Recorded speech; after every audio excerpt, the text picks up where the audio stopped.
Rahul Gandhi, Priyanka Gandhi, Rahul Gandhi, Congress party.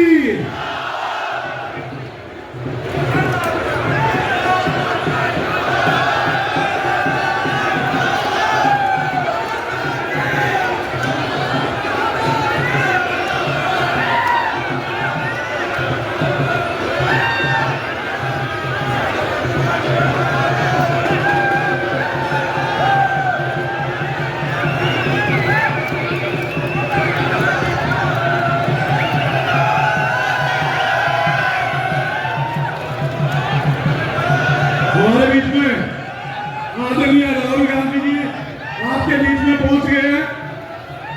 आदरणीय प्रियंका गांधी जी, बहन कुमारी शैलजा जी, इन्हीं शब्दों के साथ मेरे साथ आप सब एक नारा लगाएंगे, कांग्रेस पार्टी, कांग्रेस पार्टी, शैली चौधरी, प्रणाम किशोर, धन्यवाद, जय हिंद, जय भारत। जाएंगे तो मेरा सभी से निवेदन है जो बाहर है वो जल्दी से जल्दी अंदर आए, अंदर की तरफ आए। और ये प्रशासन से निवेदन है, साइड की कुर्सियां इस पे बैठने दो, खाली मत रखो इनको।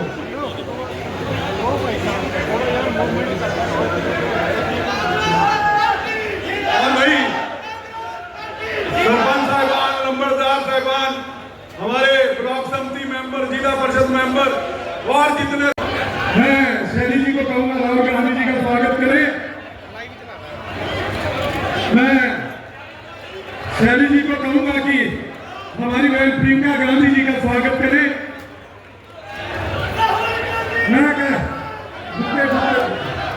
मैं शैली जी को कहूंगा हमारी बहन कुमारी शैलजा जी का बुकों से स्वागत करें, बुकों से स्वागत करें।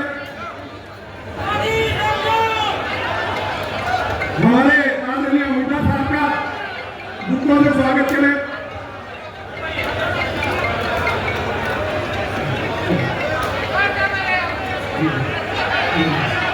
मैं अब शैली जी से निवेदन करूंगा कि वो आपके आके अपना स्वागत भाषण दे।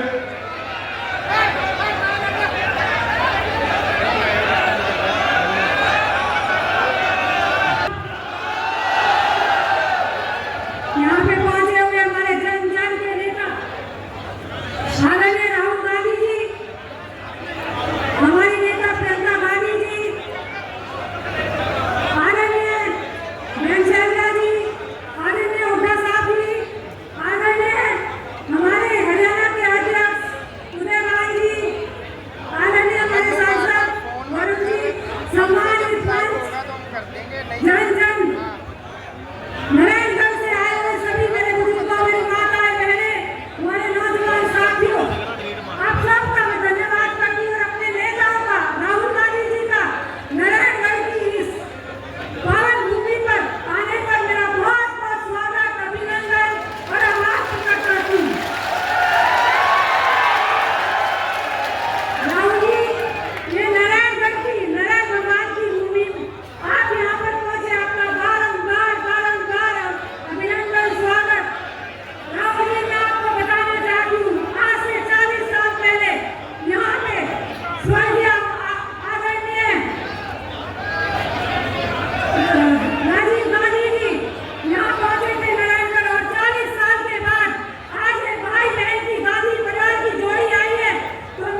हमारी सरहद पे जाकर हमारे देश की सुरक्षा करते हैं, जान देने के लिए तैयार रहते हैं। हर पल हरियाणा के प्रदेश के बच्चों ने, आपके बच्चों ने, यहाँ की बहनों ने, यहाँ के बुजुर्गों ने पूरे देश का सम्मान सुरक्षित रखा है। 10 सालों से आपके प्रदेश में भाजपा की सरकार रही है और आपको इस सम्मान की सुरक्षा करने के बदले में इन्होंने क्या दिया? आपको अपमानित किया और आपका निरादर किया, हर स्तर पर आपका निरादर किया। यहाँ क्या किसान इस पूरे देश का अन्नदाता है? आपने आंदोलन किया, 3 काले कानून लाए, आपने आंदोलन किया, आप खड़े रहे, डटे रहे। आपको क्या मिला? आंसू गैस मिली, लाठियां मिली, सुनवाई नहीं मिली। आपको कहा गया था कि एमएसपी मिलेगी, आज भी जो एमएसपी है 24 आपके जो उपज है उन पे दे रहे हैं, इनमें से तो 10 आप उगाते ही नहीं है। यहाँ आपके साथ विश्वासघात हुआ हर स्तर पर। नौजवानों के साथ देखिए, यहाँ पे इतनी बेरोजगारी है कि मुझे बताने की जरूरत नहीं है। आप हाथ उठा के बताइए कितनों को रोजगार मिला है सरकार से? एक हाथ नहीं उठेगा, सब मना कर रहे हैं। यहाँ के नौजवान कर्मठ हैं। हम दिल्ली के से बड़े शहर में देखते हैं, दिल्ली में, मुंबई में, अलग अलग शहरों में यहाँ से पलायन करके जाते हैं। रोजगार वहाँ मिलता है तो हम खुद देखते हैं। जब भी मैं मिलती हूँ कोई हरियाणा का युवा है, मुझे मालूम होता है ये कर्मठ बच्चा है, मेहनती बच्चा है, इसका आत्मसम्मान है। लेकिन हरियाणा के अपने प्रदेश में जो 10 सालों से सरकार चल रही है, उसने इसका भी सम्मान नहीं किया। नौजवानों के लिए क्या मिला? बेरोजगारी मिली, अग्निवीर जैसी स्कीमें मिली, जिससे आपको बताया गया कि आप सरहद पे भी जाएंगे, शहीद होने को तैयार होंगे, तब भी आपको कुछ नहीं मिलेगा। 4 साल बाद वापस आइए और फिर से बेरोजगारी का आप संघर्ष करिए। पहला इनके साथ क्या किया गया? हमारा सम्मान रखते हैं, पूरा देश देखता है, ओलंपिक्स में जाते हैं, हिम्मत करते हैं, इतनी मेहनत करते हैं। मैं जानती हूँ कि गांव-गांव का बच्चा हरियाणा में मेहनत करके आगे बढ़ता है स्पोर्ट्स में। और उनके साथ क्या किया गया? उनको सड़क पे बिठाया गया, आंदोलन करते रहे। प्रधानमंत्री जी के पास 5 मिनट का समय नहीं था कि वो मिलने भी चले जाए, कि पूछ लें कि क्या बात है, किस तरह से हम आपकी मदद कर सकते हैं। और फिर आप सब ने खुद ही देखा कि ओलंपिक्स में अभी हाल में क्या हो। आप लड़ने वाले लोग हो, अपना आत्मसम्मान है। आज किस चीज से लड़ रहे हो? महंगाई से लड़ रहे हो, महंगाई से लड़ रहे हो, संघर्ष कर रहे हो। सरकार कुछ नहीं कर रही है आपके लिए। जहां देखो स्कैम पे स्कैम, स्कैम पे स्कैम। नौजवान पढ़ते लिखते हैं किस लिए? पेपर लीक होता है, एक भी भर्ती नहीं होती है, तमाम जो सरकारी नौकरियां सब खाली पड़ी रहती हैं। तो आपके सामने आपका भविष्य क्या है? आत्मसम्मान से जीना है, न्याय चाहिए, तो इस सरकार को फेंक निकालो, हटा दो इस सरकार को।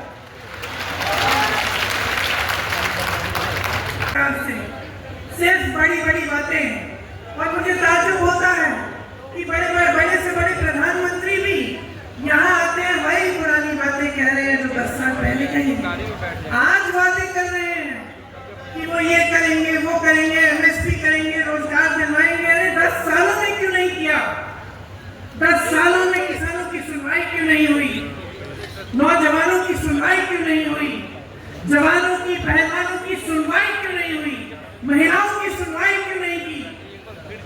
जो महंगाई के सामने तड़प रहे हैं, जूझ रहे हैं महंगाई से, एक छोटी सी चीज खरीद नहीं पाते। त्योहार आते हैं, घबराहट होती है, घर में कोई बीमार पड़ता है, घबराहट होती है, फीस भरनी पड़ती है, घबराहट होती है। और ये लोग वही किसी की बातें जो 10 सालों पहले इन्होंने आपसे की थी, वही बार बार दोहराते रहते हैं।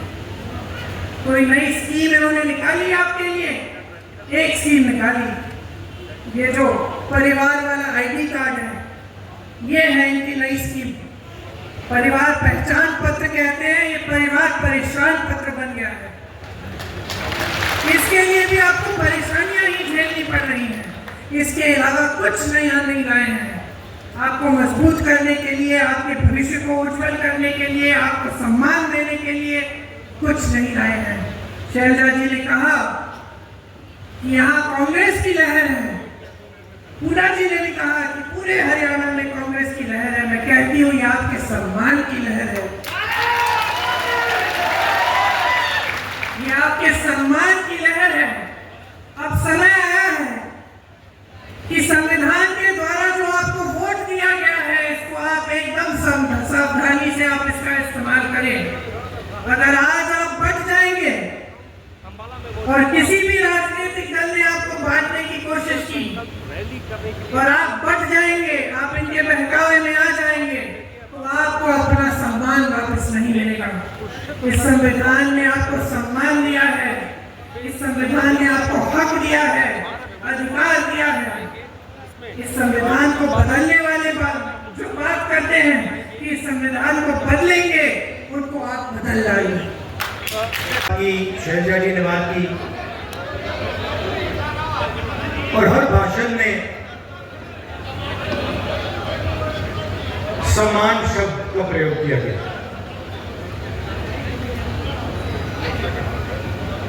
सम्मान जरूरी है और सबकी रिस्पेक्ट होनी चाहिए, सही बात।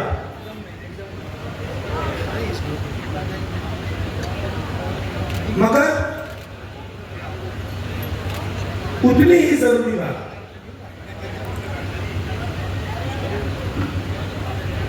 जेब में, हमारे लोगों के जेब में कितना पैसा जा रहा है और जेब में से कितना पैसा खींचा जा रहा है। आपके पास सामान हो, मोदी जी आपकी 24 घंटा रिस्पेक्ट करें, मगर 24 घंटा आपके जेब में से पैसा निकलता जाए और आपके जेब में पैसा ना आए तो समान हो सकता है लोग मगर भूखे मर जाए।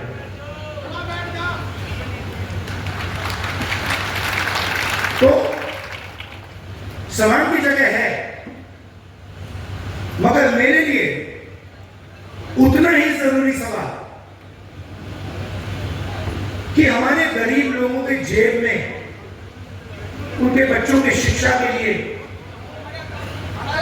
स्वास्थ्य के लिए, भविष्य के लिए बैंक अकाउंट में कितना पैसा है। सीधी सी बात। और आपको यह पूछना है कि क्या हमारे जेब से ज्यादा पैसा निकल रहा है या वापस जेब में ज्यादा पैसा अंदर आ रहा है। ये सिंपल सी बात है। और अगर निकल रहा है, खींचा जा रहा है, तो कैसे निकल रहा है, कौन निकाल रहा है, और अगर जेब में आ रहा है तो कौन डाल रहा है और कैसे डाला जा रहा है। आप सोचिए, अडानी के बारे में सोचिए। वो सुबह उठते हैं, खेत में मेहनत नहीं करते, फावड़ा नहीं चलाते, छोटे बिजनेस में काम नहीं करते, अच्छा खाना खाते हैं, सबसे बड़े महलों में रहते हैं और हर सुबह 24 घंटा उनके बैंक अकाउंट में धड़ाधड़ पैसा आता है नॉन स्टॉप। मतलब जैसे सुनामी आती है ना, वैसे ही उनके बैंक अकाउंट में पैसा घुस रहा है। और जितना ही पैसा उनके बैंक अकाउंट में सुनामी जैसे घुस रहा है, उतना ही पैसा आपके बैंक बैंक अकाउंट में से तूफान जैसे पैसा निकलता जा रहा है। आप कहते हो भाई महंगाई बढ़ गई, पेट्रोल के दाम बढ़ गए, प्याज के दाम बढ़ गए। किसान कहता है धान खरीदा नहीं जा रहा, कोई कहता है मुझे रोजगार नहीं मिल रहा। अभी मैं अमेरिका गया, अमेरिका में छोटे से घर में, छोटे से कमरे में, मतलब 10 फुट 15 फुट बाय 15 फुट, उसके अंदर 15-20 हरियाणा के युवक। मैंने आपसे पूछा ये अमेरिका में क्यों बैठे, ये हरियाणा से क्यों भागे? उनसे मैंने पूछा, पता नहीं आपने वीडियो देखा नहीं देखा, उनसे मैंने पूछा भैया बताओ हरियाणा में इतनी कमी क्या है कि आप गए? कहते राहुल जी हम सिर्फ गए नहीं, जान पर खेल कर रहे। पहले हम टर्की गए, टर्की के बाद हम कजाकिस्तान गए, कजाकिस्तान के बाद हम कोलंबिया गए, कोलंबिया के बाद सूरीनाम, सूरीनाम के बाद पैनामा। पूरी दुनिया में चक्कर काटे, बोट में गए, बोट डूब गई, हमारे दोस्त मरे, हमारे आंखों के सामने डूबे। जंगल में माफिया के लोगों ने गोली मारी, जो चल नहीं पा रहा था उसको उड़ा दिया, खत्म कर दिया। हमने उसकी लाश देखी, वीडियो देखा उन्होंने पीट देता है, वो ड्रग्स लेते हैं और रात को आग में मारते हैं। दूसरा कहता है भाई राहुल जी मेरा एक्सीडेंट हो गया, मेरा पूरा पेट बाहर निकल गया, मैं चल नहीं पाता हूं। उन्होंने मुझे कहा जाके हमारे परिवार से मिलिए। मैंने कहा क्यों? कहते हैं राहुल जी हम इनको 10 साल के लिए नहीं मिल पाएंगे, 10 साल के लिए हम ना अपनी माता, ना अपने पिता, ना अपने बच्चों को देख पाएंगे, क्योंकि अगर हम वापस गए तो वापस अमेरिका नहीं आ पाएंगे। मैंने पूछा कितने पैसे लगे, मतलब जेब से कितना पैसा निकला रोजगार ढूंढने के लिए? कहते 50 लाख रुपए लगे। मैंने कहा कहां से आए? आधे कहते खेत बेचकर, दूसरे कहते लोन लिया। लोन किस रेट पे लिया? 2% प्रति महीना, मतलब साहूकार से लोन लिया। अगर कोई 2% प्रति महीना लोन ले लेता है बच नहीं सकता, उसमें डूबेगा।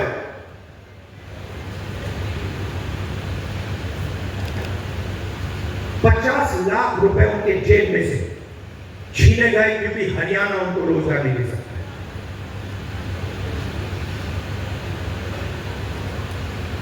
कहां गए? किसके हाथ में गए? क्यों गए? फिर मैं वापस आया, वायदा किया था, करना गया, 5 बजे सुबह परिवार से मिला, वीडियो कॉल चल रही है। मैं सोच रहा हूं हो क्या रहा है? एक तरफ अमेरिका में डैलस में 20-25 युवा हिंदुस्तान का फ्यूचर में बैठा हुआ है, इस तरफ माताएं, बहनें, बेटे, हम बातचीत कर रहे हैं। मैं परिवार से बोल रहा हूं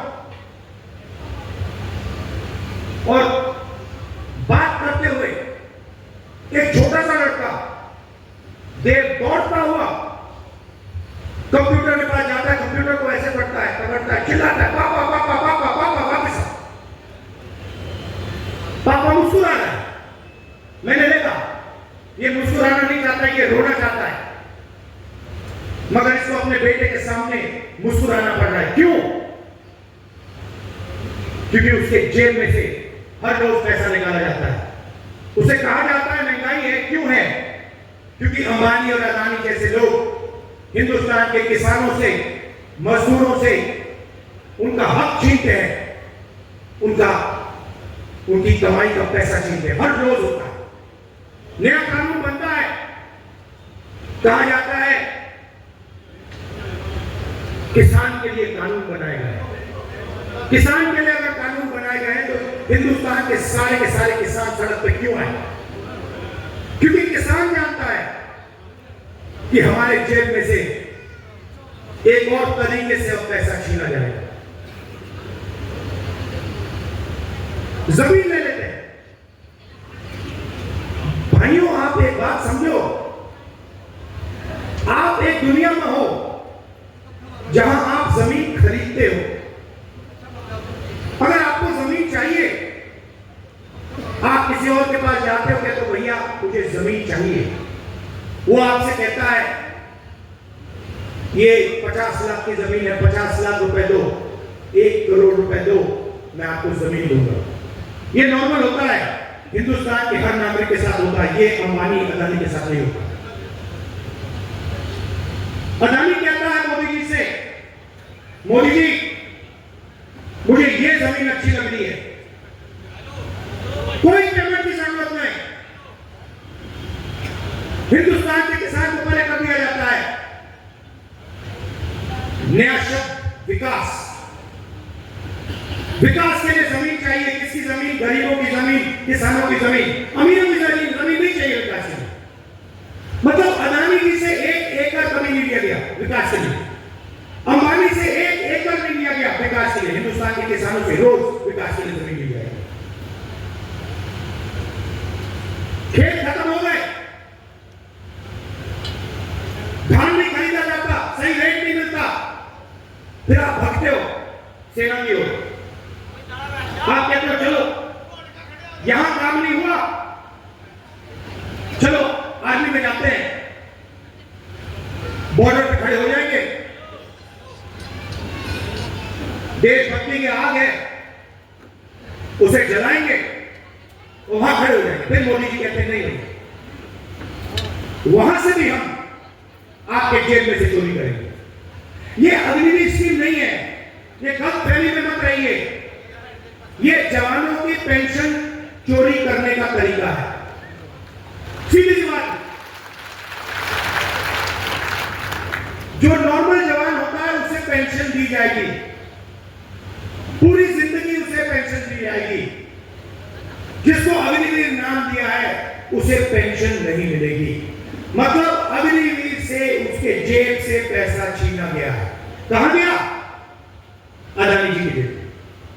आप देखिए, बड़ी बड़ी उनकी जाइए, वेबसाइट पे जाइए, Adani defence, Adani defence Israel की कंपनी से खरीदती है, मार्जिन अदानी बनाता है, उसका आधा राजनीतिक दल को मिल जाता है, मोदी जी की मार्केटिंग में चला जाता है। तो सम्मान बहुत जरूरी है, मगर पैसे के बिना सम्मान मिल ही नहीं सकता। और मेरा लक्ष्य, जितना पैसा मैं बता रहा हूं आपको याद रखो, जितना पैसा इन्होंने अदानी अंबानी को दिया है उतना पैसा हिंदुस्तान के किसान, मजदूर, गरीब, दलित उनके जेब में डालने वाला। एक ना एक तरीका निकाल कर एमएसपी दिलवाकर, कर्जा माफ कर मैं बता रहा हूं, जितना नरेंद्र मोदी ने इनको दिया ना, आप देख लेना, उतना पैसा हम कांग्रेस पार्टी में गरीबों को देने वाले हैं। सिंपल सी बात है, सिंपल सी बात है। आपके जेब में से कितना निकल रहा है और जेब में कितना जा रहा है। लोकसभा चुनाव में हमने बात कही, मैं आपको बताऊं मजे की बात। हमने कहा कि हम चाहते हैं कि हिंदुस्तान की हर गरीब महिला के बैंक अकाउंट में 1 लाख रुपए डालना है। वो सारे एक्सपर्ट खड़े हो गए, मैं बता रहा हूं आपको, सारे एक्सपर्ट खड़े हो गए, नहीं नहीं नहीं नहीं नहीं नहीं हो सकता, कहा नहीं जा सकता, ऐसे नहीं होता। मैंने उनसे कहा देखो भैया, आप एक्सपर्ट हो, आपको नहीं बोलना बोल दो, मगर 1 लाख रुपया हिंदुस्तान की गरीब महिला को बैंक में जाएगा। आपको अच्छा लगेगा? आपको जो कहना है जो करना है कर लो, मुझे कोई फर्क नहीं पड़ सकता। अगर 16 लाख करोड़ रुपया अदानी जैसे लोगों का कर्जा माफ हो सकता है तो मैं बता रहा हूं 16 लाख करोड़ रुपया आपका कर्जा माफ हो सकता है। और मैं ये नहीं कह रहा हूं कि भैया उनका मत करो, इनका करो। मैं कह रहा हूं कि अगर अरबपतियों का हो सकता है तो फिर किसानों का हो सकता है। अगर आप न्याय चाहते हो, आप चाहते हो कि किसान का कर्जा माफ ना हो, मोदी जी कहते हैं किसान का कर्जा माफ नहीं होना चाहिए, तो फिर ठीक है, हर किसान इस बात को एक्सेप्ट करेगा, मगर फिर अदानी का भी 1 रुपया माफ नहीं होना चाहिए। अगर आप कहते हो कि अदानी का पैसा माफ होगा तो फिर किसान का होगा, मजदूर का होगा, स्टूडेंट्स का होगा, माता बहनों का होगा। और अगर आप चाहते हो कि हिंदुस्तान के किसान का कर्जा माफ ना हो, हम एक्सेप्ट करने को तैयार हैं, मगर फिर अरबपतियों का नहीं। दलित कितने, आदिवासी कितने, ये हमारे आए हुए दोस्त। आप देखो, एंकर्स की लिस्ट निकालो, इन्फ्लुएंसर्स की लिस्ट निकालो, बड़े बड़े मीडिया के जो ओनर्स हैं उनकी लिस्ट निकालो, उसमें आपको एक पिछड़ा नहीं मिलेगा, एक दलित नहीं मिलेगा, एक आदिवासी नहीं मिलेगा। मतलब 90% हिंदुस्तान नहीं, गेम में ही नहीं है। यह सच्चाई है। और हरियाणा की सरकार पहला कदम है। हरियाणा की सरकार आएगी, यहां पे बदलाव आएगा, मगर फिर दिल्ली में जब सरकार आएगी, मैं आपको बता रहा हूं, मुझे कुछ लेना देना नहीं है। मैंने अपने माइंड में ये बात रख ली है। आपने कहा इज्जत बहुत जरूरी है, उस बात को मैं एक्सेप्ट करता हूं, मगर मैं चाहता हूं, मेरे लिए एक ही चीज जरूरी है, गरीब लोगों के जेब में कितना पैसा जा रहा है और जेब में से कितना पैसा निकल रहा है। ये मेरा इक्वेशन, और इसको मैं छोड़ने वाला नहीं। जहां भी मुझे मौका मिला ना, जहां भी मुझे मौका मिला, जो इस देश को चलाते हैं, किसान, मजदूर, गरीब, न्याय का हिंदुस्तान। इसीलिए हरियाणा में हमने 3-4 कदम लिए और इन चीजों का लक्ष्य एक ही है, आपके बैंक अकाउंट में पैसा डालना।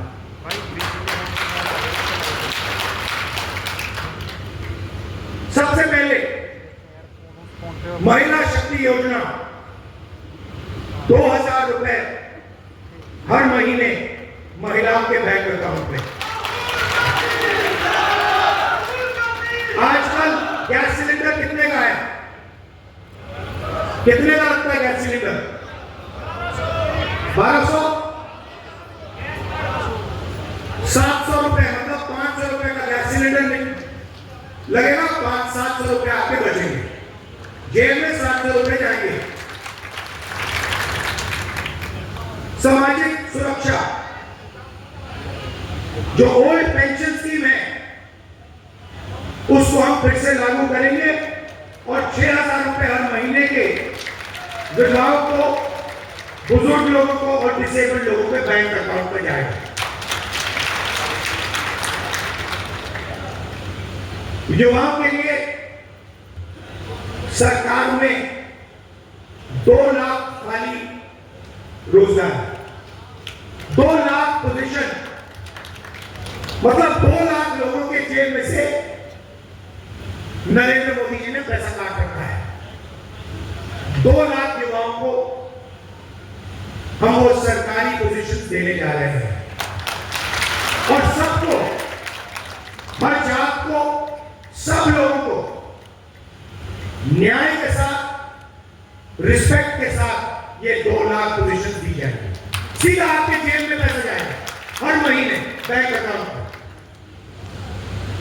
किसान को गारंटीड एमएसपी हरियाणा में, और जो भी आपका धान नहीं खरीदा जा रहा है, चुनाव खत्म होते ही, कांग्रेस की सरकार आते ही आपके बैंक अकाउंट में धान के लिए पैसा जाना शुरू हो जाएगा। 100 गज के प्लॉट 3.5 लाख रुपए, 2 बेडरूम के मकान के लिए गरीब लोगों के लिए हम देने जा रहे हैं। 300 यूनिट फ्री बिजली और 25 लाख रुपए हेल्थ इंश्योरेंस के लिए हरियाणा की सरकार हरियाणा के गरीब लोगों को देगी। ये देखिए, और आखिरी बात, जो सबसे जरूरी बात, जाति जनगणना। मुझे यह पता लगाना है कि इस देश में कौन से जात के कितने लोग हैं। आप देखिए, आज दिल्ली की सरकार देखिए, 90 अफसर हिंदुस्तान की सरकार चलाते हैं। ओबीसी की आबादी कम से कम 50%, दलित की आबादी 15%, आदिवासी 8%, माइनॉरिटी 15%, उसको आप जोड़ेंगे 90% हो जाता है। 90 अफसर में से जो हिंदुस्तान के बजट को बांटते हैं, सब निर्णय लेते हैं, जो हमें आके कहते हैं कि भैया नहीं, गरीबों को पैसा नहीं दिया जा सकता, नहीं किसानों का कर्जा माफ नहीं किया जा सकता, नहीं बीमा का पैसा नहीं एकदम नहीं किया जा सकता, वही लोग 90 में से 3 ओबीसी वर्ग के हैं, आबादी 50%, 90 में से 3 और 5% बजट का निर्णय वो लेते हैं और पीछे छोटे छोटे कमरों में उनको बंद कर रखा है। बड़ी मिनिस्ट्री में नहीं मिलेगी उनको, छोटी सी मिनिस्ट्री मिलेगी। बड़ी मिनिस्ट्री में वही 8-9% के लोग, उन्हीं परिवारों के लोग, काम चलता जाएगा। दलित 15% है, 100 रुपए में से 1 रुपए का निर्णय दलित अफसर लेते हैं। 15% आबादी, और अगर हिंदुस्तान की सरकार 100 रुपए खर्च करती है तो 1 रुपया दलित अफसर निर्णय लेता है।